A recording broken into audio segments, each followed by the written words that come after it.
फर्क इससे नहीं पड़ता कि आपने अभी तक क्या किया, फर्क इससे पड़ता है कि अब आगे आप क्या करने वाले हैं। First of all, good afternoon to all of you. May this day be filled with joy, happiness, and this day become the inspiration for all of us. Let's make today a wonderful day, a memorable day. आप सब ने यहाँ पे children day के मौके पर बोला कि चिल्ड्रन डे हम क्यों मनाते हैं, चिल्ड्रन डे का मकसद क्या है। तो उस बात पे शकील सर ने भी अभी डिस्कस किया था, तो दोबारा से I don't want to repeat again and again. तो मैं बस यही कहना चाहूँगा कि चिल्ड्रन डे का मकसद क्या है, ये आपको पता चल गया होगा। चिल्ड्रन डे किसकी याद में मनाया जाता है, क्यों मनाया जाता है। इंडिया के जो पहले प्राइम मिनिस्टर थे पंडित जवाहरलाल नेहरू, उनको छोटे बच्चे शफकत थी, प्यार था, मोहब्बत थी। तो वो यही सोचते थे कि हमारा जो आज का बच्चा है वो कल का फ्यूचर है। तो बच्चों की वेल बीइंग के लिए, बच्चों की वेलफेयर के लिए वो आवाज़ उठाते थे। तो उन्हीं की आवाज़ को बुलंद करने के लिए आज उनके बर्थडे यानी कि उनके जन्मदिन के मौके पर चिल्ड्रन डे को सेलिब्रेट किया जाता है।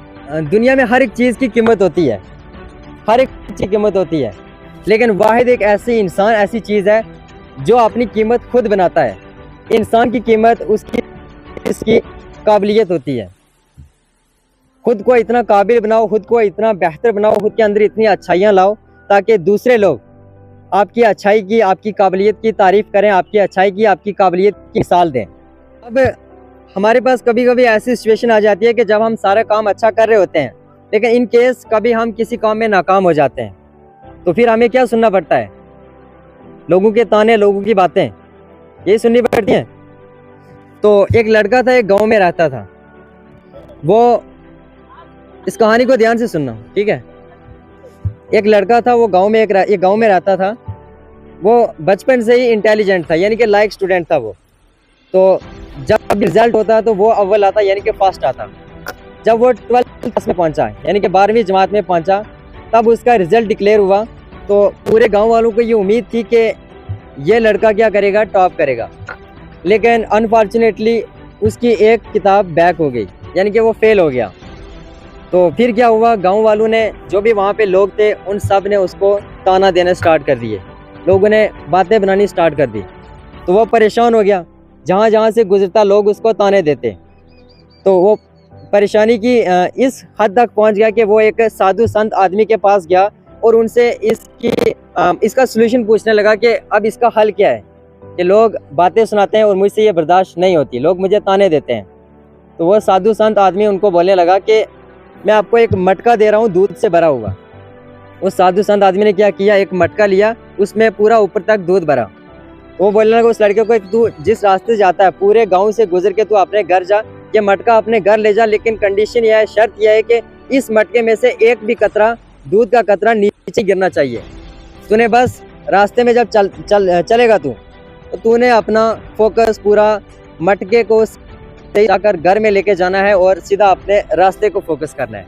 तो उसने सेम ऐसे किया। रास्ते में उसको लोग मिले, ताने देते रहे, लेकिन उसका पूरा फोकस कहाँ था, उसका पूरा फोकस था कि वो उस दूध वाले मटके को सही सलामत घर पहुँचाए। तो उसने वैसा ही किया, एक भी कतरा उसने नीचे गिरने नहीं दिया।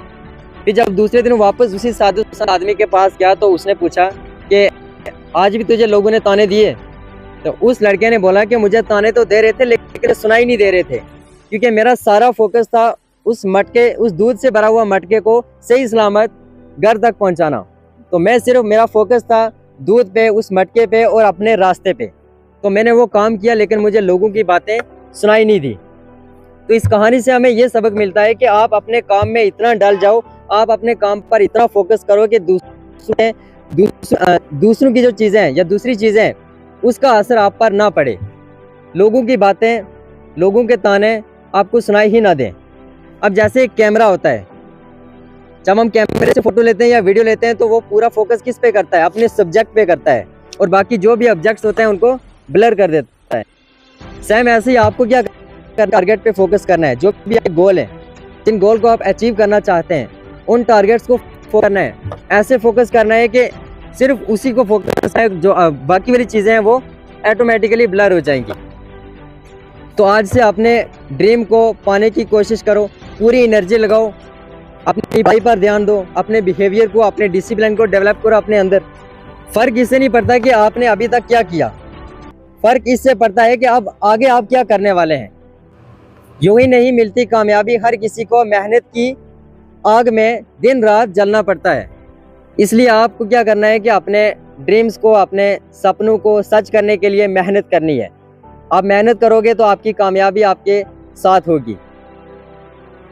आपका पैशन, आपका विजन लोगों से ज़्यादा पावरफुल है, लोगों की बातों से ज़्यादा पावरफुल आपका पैशन, आपका वक्त जो इस वक्त बहुत कीमती है। आपका वक्त पहले बोला था कि ये वक्त आपका है, आप चाहे तो इसको सोना बना लो या चाहे तो इसको सोने में गुजार सकते हो।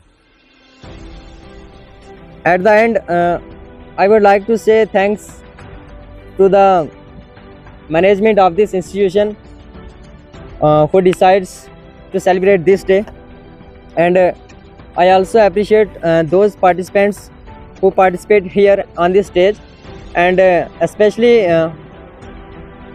I appreciate Sarish Mirza who maintain properly this stage. Keep study, keep focusing on your goal, keep going. Don't stop. The world can think what it means, but you create your own reality. Thank you so much.